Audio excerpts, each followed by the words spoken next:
tribulation period will be one of the most dreadful times in the history of the human race. Jesus himself said nothing has ever been like it before or ever will be again. Today's program and our last program is going to be involved with this matter of the tribulation period. There are some people who say that the Holocaust of the Jews in World War II was Jacob's trouble, that there is no other Jacob's trouble yet to come. But we contend that a tribulation period is ahead for this world, and then there are some who say that it's 3.5 years long. Gary Stearman is here to discuss with me just how long is the tribulation period. And J.R., on our last broadcast, we went into several reasons why the tribulation period, in our view, must be 7 years in length, at least, at a minimum, it must be 7 years in length. And J.R., its purpose is part of understanding its length. God needs to make an end of wickedness and the wicked ones on the earth. And the 7-year program, it has very specific portions, which we'll be discussing today. Number two, God needs to bring about a worldwide revival, not on the basis of the church, but post-church. And we're going to be discussing that today. And finally, he needs to get the message across to Israel. He needs to teach Israel once and for all not to rely on themselves, but rather to rely on his power. And we have in Daniel 12:7 the final purpose of the tribulation, to break or scatter the power of the holy people Israel, so that they'll turn back to God. And J.R., this makes the 7-year tribulation Jewish in its extent, in its purpose. Yes, in breaking the power of the holy people, Gary, it's interesting to note that the law provided curses. And in order to be saved, which we know, which we are well aware of through the New Covenant, New Testament, there's dispensation in which we live, is that salvation is by grace, not by works, not by the works of the law. And the Jewish people are in a university of hard knocks learning this. So in scattering the power of the holy people means that God finally convinces them that they cannot be saved by the works of the law of Moses, that their salvation must be and will be by grace. Now, J.R., in our last broadcast, and this brings us to where we'll begin today, Jesus described the tribulation, and specifically the middle portion of it, when he said, "For then shall be great tribulation, such was not since the beginning of the world, and no, nor ever shall be." And when he used these words, J.R., he was talking about the abomination of desolation. As a matter of fact, he used the term abomination of desolation. Now, that's the Antichrist performing a certain deed. That deed is linked to Judea, because Jesus said, when you see that abomination of desolation, then let them which be in Judea flee into the mountains. Well, that's not me. I'm not going to be in Judea. Right. And so this is a Jewish concept. This Jacob's trouble here is uniquely Jacob's, isn't it? Yes, it is. It is not the trouble of any particular denomination, of any particular country, other than Israel and the Jews. And so the Jews are going to have to go through it. We can see throughout the book of Revelation, for example, in the first 4 chapters, we have the church. When we get to chapter 4 and following, the word church is not there. It is just not there. That's true. We have saints in heaven. We have the second coming of Christ and all the saints with him. We have him setting up the kingdom in the last chapters of Revelation and ruling for 1,000 years, and we will rule with him.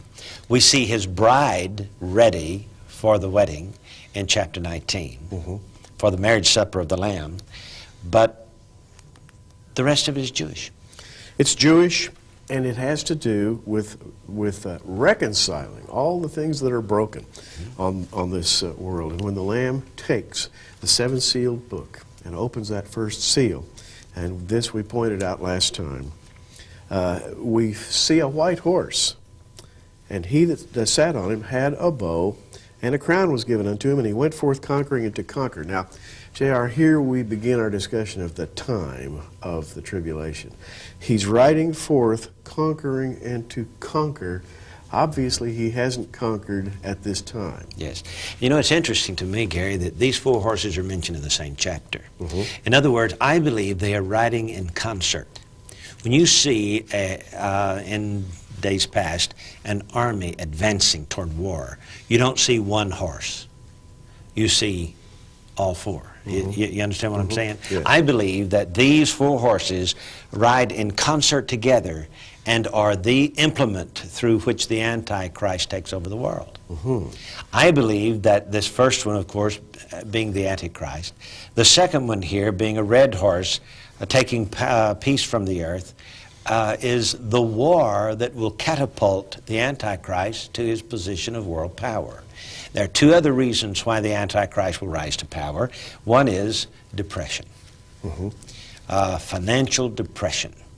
And we can see that through the balance, you know, with the, in the hand of the rider of this third beast, and a voice saying, a measure of wheat for a penny, 3 measures of barley for a penny, see thou hurt not the oil and the wine. And so an economic downturn is going to be one of the catalysts upon which the Antichrist is looked to for the solution, his rise to world power. And then finally, death. And I think death will trail in the wake of the Antichrist. Talk about the bodies being scattered over the landscape, all because of the Antichrist rising to power. Okay, we're talking about an event, a finite event in time here. And we have in 2 Thessalonians 2:2, or 2:3 rather, let no man deceive you by any means, for that day, and of course the discussion here is the day of the Lord, the day of Jesus Christ, the judgment day, shall not come except there come a falling away first, and that man of sin be revealed, the son of perdition. Now, the man of sin is the same as the Antichrist. And it's fascinating that when Paul talks about him, he talks about him standing up in the temple. And he stands there showing himself to the people that he's God. Okay, first of all, the temple. Now, right now there's no temple, but there has to be one for him to stand up in, right? Absolutely. The Jews have to rebuild the temple. Of course, they've been preparing for that for the last decade or so.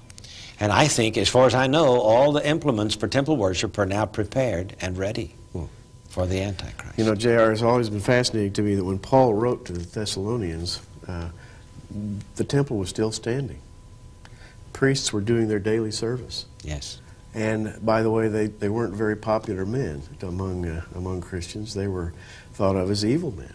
And so when they got Paul's letter, it would have been easy for them to say, you know, that could happen today. The temple is over there in Jerusalem, and this man could stand up, exalt himself as God any day now.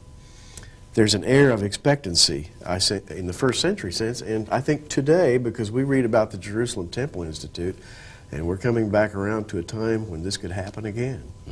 Absolutely. You know, the idea that a temple must be built is basic to the book of the Revelation. When we get to chapter 7, John is given a reed, and the angel says, measure the temple of God and the altar and them that worship therein.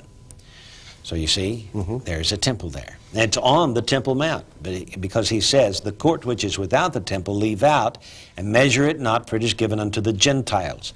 Across the southern half of the Temple Mount today stands the Gentile Dome of the Rock and the Al-Aqsa Mosque on the southern end. And so it's obvious, Gary, that here in Revelation 11, a Gentile section of that Temple Mount will be partitioned off, and the Jews will be allowed to worship just to the side of it. And so as we begin to examine the 7-year tribulation with the Antichrist in view, we see him riding forth, conquering. We see him at some point standing up and calling himself God. And J.R., this must be what Jesus referred to as the abomination of desolation. Yes, and we take that to occur in the middle of the tribulation period. So we are through the introductory years and through the first half of the tribulation period when we get to the abomination of desolation. And another interesting thing we see about this, Gary, is that when this abomination takes place, he kills the 2 witnesses. Exactly. And by the way, and when we're going to take a break here in just a moment. When we come back, we're going to mention the time given surrounding the two witnesses. Last time we talked about Elijah and two distinct 3.5-year periods. And we're going to also discuss the beast out of the earth in Revelation 13, Mr. 666, and try to place him in the context of the middle of the tribulation. And we're going to deal with the last half of the tribulation period in the last half of this program. So don't go away. We'll be right back. We have a lot yet to go, so stay tuned.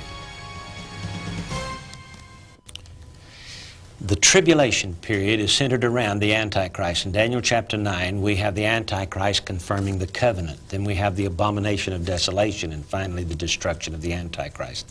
So this 7-year tribulation period is centered around him. Therefore, we want to spend the next few minutes talking about Mr. 666 himself, Gary. And J.R., what's fascinating about Mr. 666 is Revelation 13:3 and 4 is called one of the heads of the fourth beast, the final world empire. And I saw one of his heads, as it were, wounded to death, and his deadly wound was healed. And all the world wondered after the beast, and they worshipped the dragon, which gave power to the beast. And they worshipped the beast, saying, "Who is like unto the beast? Who's able to make war with him?" And there was given unto him a mouth, speaking great things. And I'll stop right there. This is typical of the little horn of Daniel 7, isn't it? It's very much speaking great things. Absolutely. It's very much, it takes us back to Daniel. Daniel talks about the four beast empires, but he also has that little horn around the edges. Well, here he is again in Revelation. And so it's not a surprise to us to see the world wondering after this man. They begin to worship him.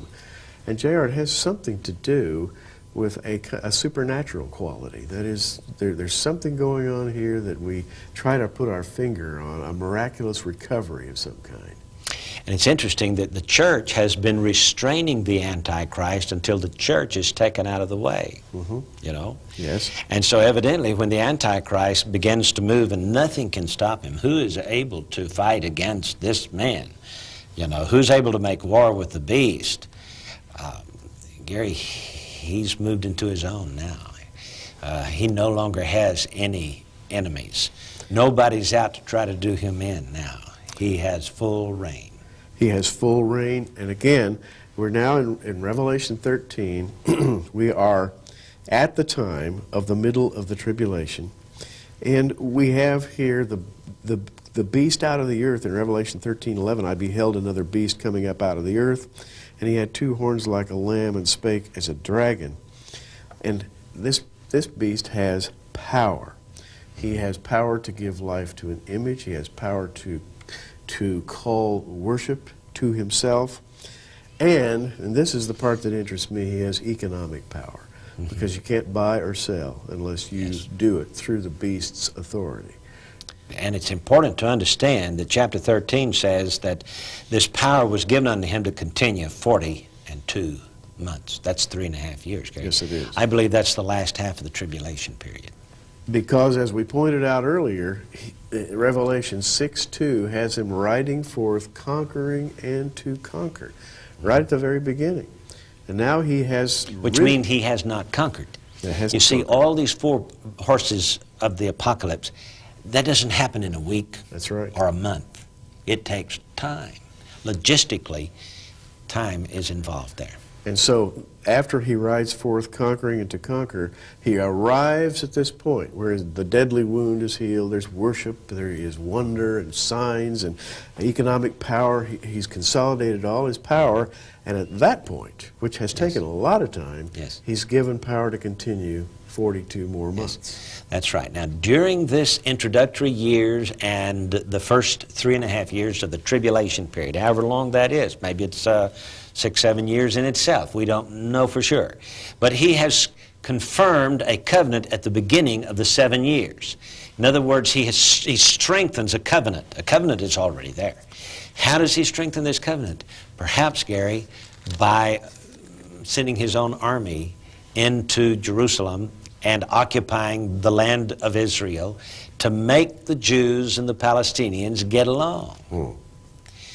Now, you know, for that, it would have to be a multinational force, something like the United Nations force. There's no question about that he does control the forces of the earth. Daniel chapter 11 calls him the willful king. 11:36 says, "And the king shall do according to his will, and shall exalt himself and magnify himself above every god." There's the abomination of desolation. 2 Thessalonians chapter 2.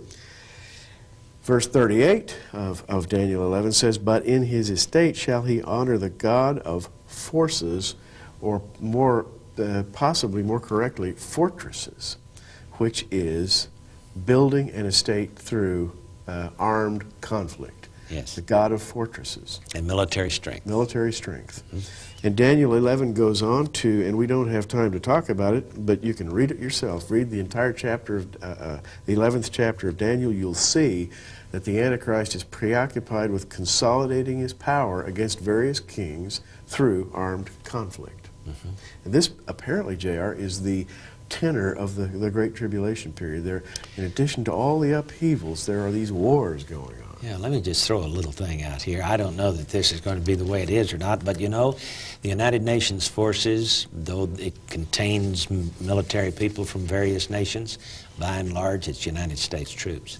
Is it possible that the one who has brokered all of this peace process in the Middle East might send an army in to occupy the country to make it possible for peace, to strengthen this covenant between Netanyahu and, or that is between Israel, whoever the leader of Israel is going to be. Mr. Netanyahu now his term might be terminal. His tenure might be tenuous right now. We don't know how long he's going to last, but we know that there is continuing conflict between him, between the Jews and the Palestinians. And somebody's going to have to step in to help them. Now, where does the Antichrist come from? Well, we have already discussed, J.R., how he is of the people of Titus and Vespasian, destroyed the temple in A.D. 70. Elsewhere, we have discussed the fact that he is a Danite, in all probability, and will be accepted by the Jews. Yes. Those two ideas don't conflict, do they? That's right. The rabbis mentioned 150 years before the birth of Christ that Dan would produce the Antichrist. He is the one in Genesis 49 that Jacob, the dying Jacob, said was a snake. And so he gave the symbol of the seed of the serpent to the tribe of Dan. When we get to Revelation chapter 7, the tribe of Dan is missing. Obviously, he's on the other side. Yes, indeed. He provides no evangelists. No evangelists. Now, we come to Revelation 17, and we'll sort of put an end, a bookend on this. Here is the mind that hath wisdom. Verse 9. The 7 heads are 7 mountains on which the woman sitteth. There are 7 kings. 5 are fallen. 1 is, the other is not yet come. And when he cometh, he must continue a short space. And the beast that was and is not, even he is the 8th and is of the 7 and goeth into perdition. Here the beast, the Antichrist, is called the 8th king. Comes from a long line of rulers who tried to overthrow God's plan and dominate the world. And he'll be the last one who attempts it. This 8th king. The 8th king. You know, he's a fascinating fellow. We're not here to try to suggest who he might be, but you know, it's interesting that in Daniel chapter 11 it says, "Neither shall he regard the God of his fathers, nor the desire of women." And you can you can interpret that any way you want to, but the fact of the matter is, he's a hypocrite when he does not regard the God of his fathers, and secondly, there are women involved. When he does not he has no regard, he has no morals, he has no conscience. He's moving toward one goal: world domination. And by the way, as is pointed out in 2 Thessalonians chapter 2 by Paul, he lies with great ease. Paul refers to his activities as the lie. And God would send strong delusion that those left on earth in his time might believe the lie. Well, J.R., I think we have profiled the 8th king, the beast. We have seen him riding forth to conquer. We've seen him stand up 3.5 years later, at least 3.5 years later, could be more, We've seen him It's the stand middle of up. the tribulation you're talking Middle about. of the Gary. tribulation. Mm-hmm. And then we have seen him given power to continue for 42 months, another 3.5 years. And then we see him as the 8th king, the leader of a world convocation of nations at that time. And so we see him in his fullness. Now, we've covered at least 7 years in his activities. Yes.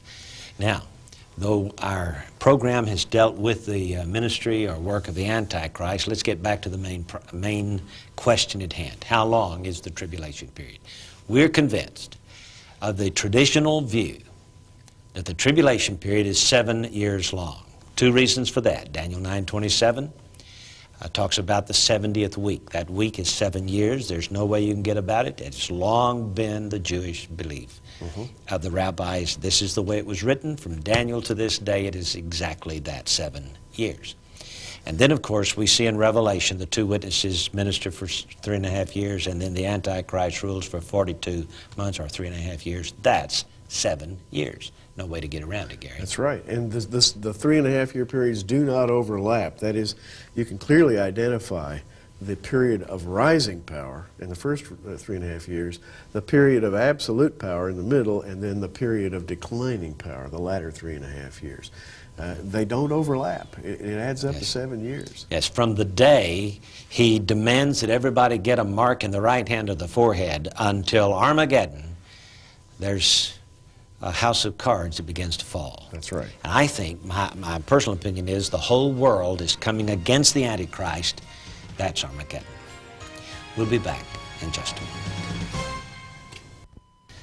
We cannot conclude a program on the tribulation period without discussing the conclusion of the tribulation period. And for that we go to the Battle of Armageddon and the 5th horseman of the apocalypse, Jesus Christ, returns. Revelation 19:11, and I saw heaven open, and behold, a white horse, and he that sat upon him was called Faithful and True, and in righteousness he doth judge and make war. J.R., you've called this the 5th horse of the apocalypse. Yeah. The Lord Jesus Christ is coming back to put an end to the reign of the Antichrist. And, you know, in Daniel 12, the angel says, "Blessed is he that waiteth and cometh to the 1,335 days after the abomination of desolation." That's right.